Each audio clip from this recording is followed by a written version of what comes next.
The news that emerged yesterday, it took a while for the rulings to come. The hearings had happened a couple of weeks ago. Both Texans running back Joe Mixon and Texans defensive end Will Anderson Jr. exonerated by the league. $25,000 fines for criticizing officials rescinded. Now, sometimes you hear rescinded and it's like, well, maybe the league changed its mind. No, they won their appeals. Rescinded doesn't mean the league just decided to give them a break or they've learned their lesson. It means the league lost. There are so many occasions where we just assume the NFL is judge, jury, and executioner. We don't always appreciate the moments where the league proposes a punishment and the appeal process agreed to by the players and the owners through the collective bargaining agreement activates and the players win, which means the NFL loses. The NFL doesn't like to lose, but the NFL lost. And look, there was a time when, and I know this from past communications with league spokespeople, you would see fines handed down to coaches, GMs, owners for criticizing officials. But for the players, it really took a lot, even though the standard is broad enough.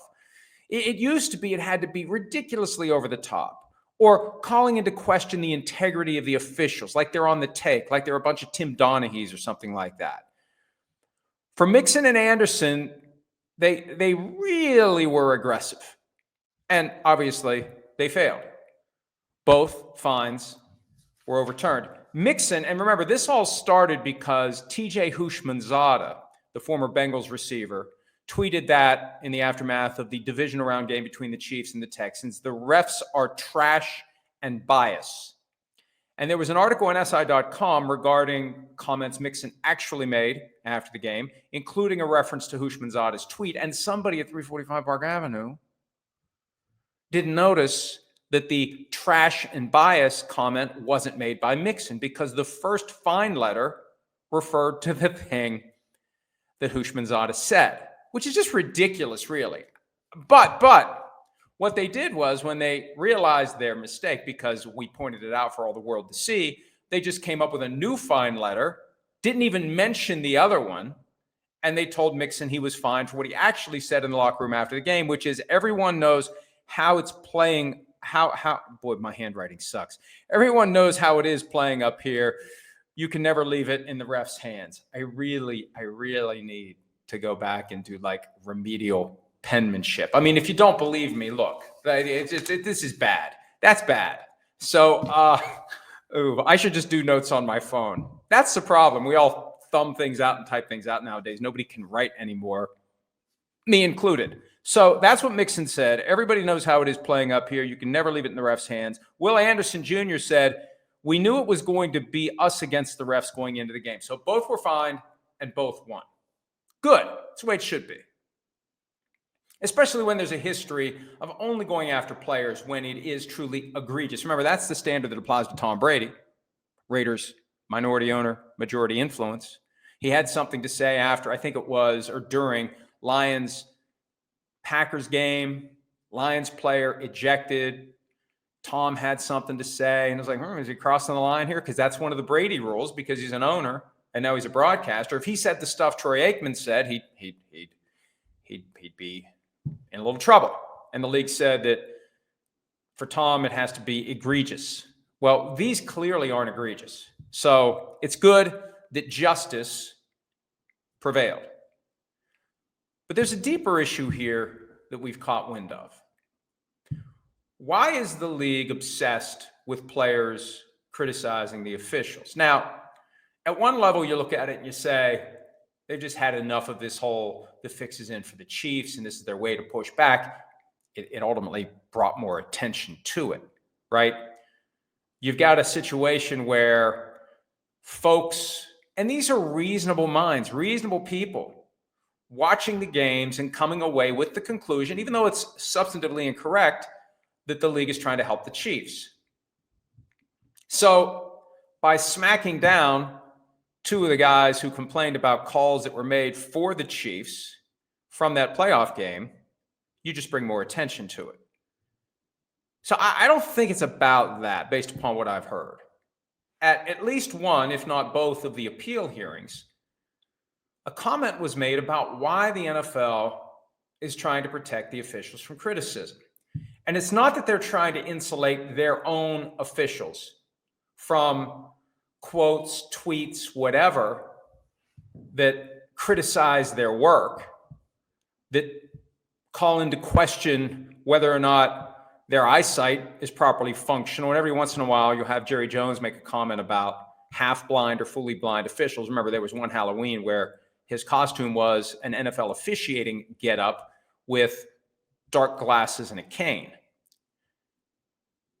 The concern is, and there are parallels here. Remember 10, 12, 13 years ago when the NFL, number one, had its concussion epiphany and everybody became aware of the long-term effects of repetitive brain trauma, concussions, or even what they call subconcussive trauma, where you don't have a concussion, but you're still getting hit in the head. You couple that with the class action lawsuit that was filed on behalf of thousands of former players. We went through a period of time where there was a real question as to whether or not parents were going to let their kids play football. It got so bad that I remember Jay Glazer explaining somewhere that in his work at a mixed martial arts gym in Southern California, a mother showed up with her son and said, "I'd like to get him into mixed martial arts because it's safer than football." That's how bad it was. So there was a real concern. And I think to some level, there still is a concern that you're going to choke off the supply of future NFL players. And Roger Goodell was asked about it July of 22, I believe, in deposition testimony that he gave in connection with this effort to foist a significant portion of the settlement in the concussion class action onto their insurance companies. And it was a big fight because insurance companies never want to pay. They'll take the money in. They don't want to put the money. And I'm sorry, any insurance executives out there, adjusters, claims reps, salespeople, your commodity is money. You want to take the money in and you don't want to pay the money out. So that's what the league had been, and I think still is fighting with its insurance companies about.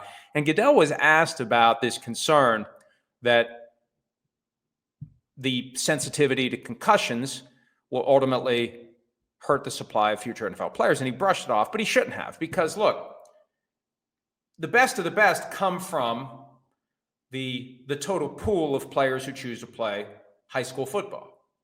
And if you shrink the pool, you're eventually going to lose somebody who would be among the best of the best. Let's just use Patrick Mahomes as the example. Let's say that when he was coming up as a guy who could play baseball really well, and his dad, baseball player, let's say that he got steered away from football because of concerns about concussions and he played baseball instead. There goes Patrick Mahomes, and he never plays baseball. Or football, excuse me.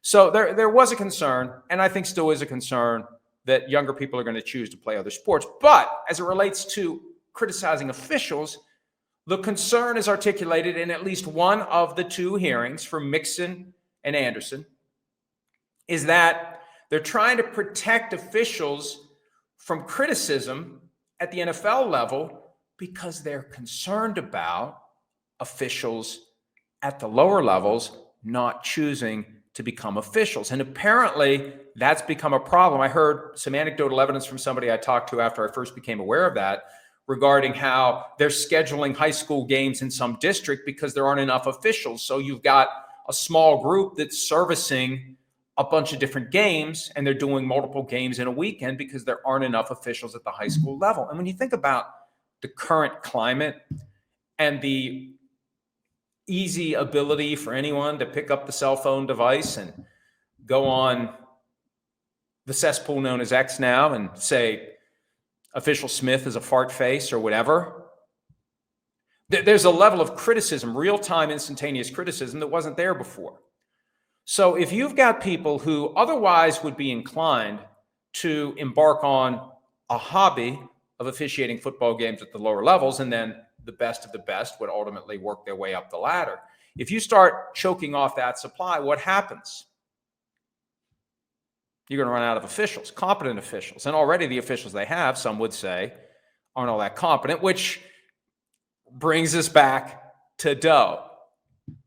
And the real issue for the NFL is dough, D-O-U-G-H. You got to pay. You want the best, you got to pay. You want to create an attraction for people to get into officiating, you better give them an end result that gets them to say, hey, I could be one of those guys working in the NFL as an official. They make good money. It's their full-time job. Do you hear how much? You hear how? Oh man, yeah. I'll go officiate at the local high school field. I'll see what I can do. I'll work hard. It'll be my dream. It'll be my passion. It'll be my objective, because maybe one of these days, that's all I'll do. And it's fun. Well, it ain't that much fun if you're getting dragged, if you're getting doxxed, if people are showing up at your house, throwing a brick through the window. I remember that story. God, who was it? Who was the guy? What was the guy's name? It was the guy who was the referee for the Colts-Steelers 2005 playoff game, made a questionable call about an interception from Troy Polamalu, and it ultimately wasn't, and it should have been. And the Steelers still won the game. And somebody threw a brick through his window at his house in California. So the NFL has become hypersensitive to criticism of officials, not to protect their officials currently, but to protect future officials.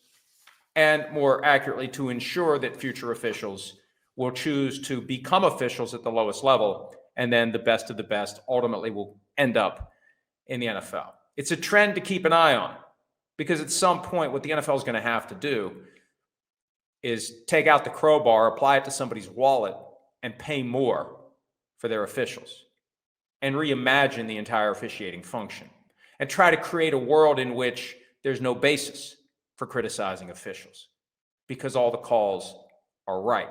And anybody who wants to complain, the facts don't back up whatever gripes they might have. Hi, it's Mike Florio. Thanks for watching PFT on YouTube. Hit subscribe for the latest news and analysis from Pro Football Talk.